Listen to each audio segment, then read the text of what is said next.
L'ho ritenuta necessaria per dare risposte a un territorio che merita attenzione. E come ho ribadito durante la conferenza stampa, noi non vogliamo alzare muri, su questa contrapposizione Vicenza-Bassano. Noi vogliamo che Vicenza stia al nostro fianco per poter riaprire, quello che era un presidio importante e un presidio che, aiutava tra l'altro nello svolgimento delle azioni e dei processi. Quindi, basta contrapposizioni, uniamoci, è il momento giusto, il governo ha già fatto la sua parte, ora tocca al Parlamento e tutti uniti per poter portare a casa un grande risultato, non per Bassano, per il bassanese, per il cittadellese, per la pedemontana, ma un grande risultato per tutto il vicentino. È questo che deve passare, il messaggio corretto è questo, al di là della narrazione di negatività che è stata portata avanti finora. Il Veneto è l'unica grande regione che ha solo una corte d'appello a fronte di altre regioni che ne hanno molte di più, con un PIL che è molto più basso di quello del Veneto. Quindi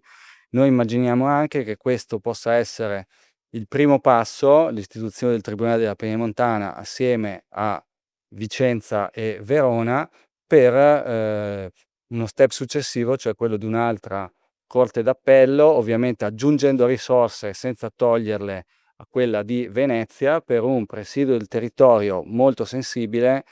anche alle infiltrazioni della criminalità organizzata ancora più capillare. Sappiamo che c'è qualche divergenza proprio all'interno della provincia di Vicenza, però è una proposta che è già stata approvata dal Consiglio dei Ministri, quindi non è pensabile che venga tolta, semmai bisogna vedere se si aggiunge qualcos'altro o se il testo rimane blindato così com'è. Non abbiamo ancora una scadenza precisa, ma se noi riusciamo, come spero, a concludere il lavoro delle audizioni degli emendamenti tra maggio e giugno, potrebbe arrivare in aula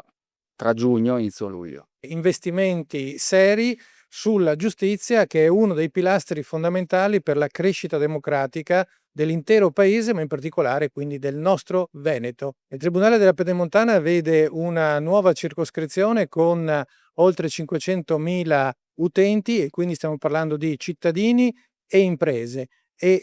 destinato a questa apertura ovviamente ci sarà un aumento della pianta organica che in questo momento vede finalmente la realizzazione di una copertura quasi totale sia per i magistrati sia per il personale amministrativo. Sono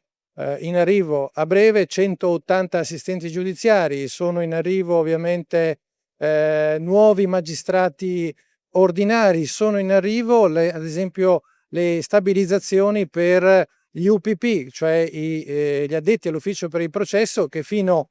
a poco tempo fa erano destinatari solo di un contratto a tempo determinato, oggi invece finalmente possono contare su una prospettiva di un contratto a tempo indeterminato, e questo è un grandissimo risultato che serve ovviamente anche per il Veneto. Un intervento che, ripeto, non è